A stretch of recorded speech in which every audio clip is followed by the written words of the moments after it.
नमस्कार, आपण पाहत आहात क्राईम अंकुश न्यूज। जोडभावी पेठ पोलीस स्टेशन हद्दीअंतर्गत हे कायदेशीर प्रतिबंधित गुटखा व्यावसायिक धनलक्ष्मी ट्रेडर्स कुंभारवेस येथे चालक मालक यांच्या घरामध्ये 7 ते 8 लाख रुपयांचा गुटखा असल्याची माहिती पोलीस हेल्पलाईन क्रमांक 112 वर कॉल करून सामाजिक कार्यकर्ते व पत्रकारांनी दिली असताना गुटखा व्यावसायिक व गुटख्यावर कुठल्याही प्रकारची कारवाई न करता उलट तक्रारदार यांना पोलीस स्टेशनमध्ये घेऊन जात खंडणीसारख्या गंभीर गुन्ह्यात अडकवण्याची धमकी देऊन आपला पोलीस पदाचा दुरुपयोग करत हुसकावून लावणाऱ्या पोलीस अधिकारी वरिष्ठ पोलीस निरीक्षक सूरज मुलाणी व API महाडिक यांची खातेनिहाय चौकशी होऊन प्रचलित कायद्यान्वये कारवाई होऊ नये याकरता बहुजन हक्क अभियान सामाजिक संघटनेच्या वतीने 26 जानेवारी 2026 रोजीपासून बेमुदत धरणे आंदोलन सुरू आहे।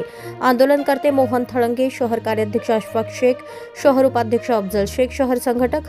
हे आंदोलन बहुजन हक्क अभियान सामाजिक संघटनेचे संस्थापक अध्यक्ष दयानंद बनसोडे यांच्या मार्गदर्शनाखाली सुरू आहे। चॅनलला लाईक करा, शेअर करा आणि सबस्क्राईब करा।